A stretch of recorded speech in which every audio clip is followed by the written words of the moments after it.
പൂന്താനത്തിൻ്റെ മഹത്തായ കൃതിയാണ് ലളിതമായ മലയാളത്തിലെഴുതിയ ജ്ഞാനത്തിൻ്റെ ഗാനം അഥവാ ജ്ഞാനപ്പാന. അക്കാലത്തെ പ്രശസ്തനായ സംസ്കൃത പണ്ഡിതനായിരുന്നു മേൽപ്പത്തൂർ നാരായണഗിരി ഭട്ടതിരിപ്പാട്.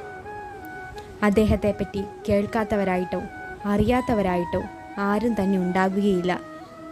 അങ്ങനെ ഒരിക്കൽ പൂന്താനം മേൽപ്പത്തൂരിനെ ഗുരുവായൂരമ്പലത്തിൽ വെച്ച് കാണാൻ ഇടയുണ്ടായി. തൻ്റെ ജ്ഞാനപ്പാനയുടെ കരട് പൂന്താനം മേൽപ്പത്തൂരിനെ കാണിച്ചു കൊടുക്കുകയും ചെയ്തു. പക്ഷേ അദ്ദേഹം അത് കാണാൻ കൂട്ടാക്കുക പോലും ചെയ്തില്ല.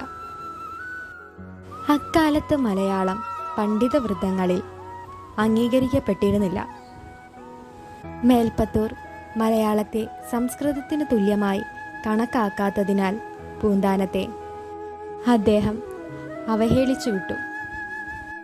പൂന്താനത്തിൻ്റെ കൃതി കാണാൻ വിസമ്മതിക്കുകയും എഴുതുന്നതിനു മുമ്പ് സംസ്കൃതം പഠിക്കാൻ പറയുകയും ചെയ്തു.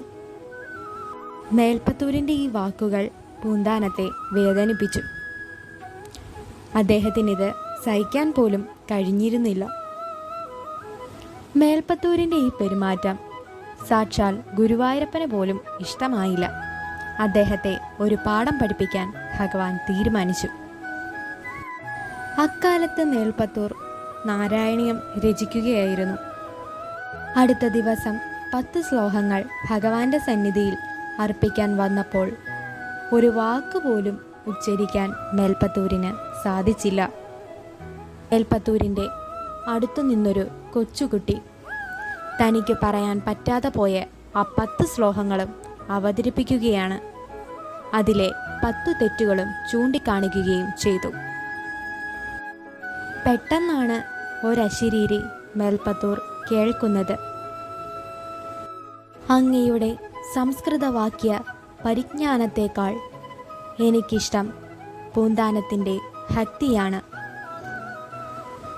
തൻ്റെ തെറ്റ് മനസ്സിലാക്കിയ മേൽപ്പത്തൂർ പൂന്താനത്തോട് ക്ഷമ ചോദിക്കുകയും പൂന്താനത്തിൻ്റെ കൃതി വായിച്ച് അഹങ്കാരവും തിരുത്തി.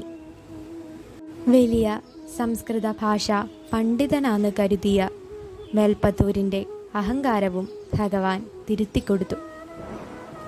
ആരെങ്കിലും എൻ്റെ ഭക്തനെ അപമാനിക്കുകയോ വേദനിപ്പിക്കുകയോ ചെയ്താൽ അത് എൻ്റെ ഭക്തനായാൽ പോലും ഞാൻ ക്ഷമിക്കില്ല.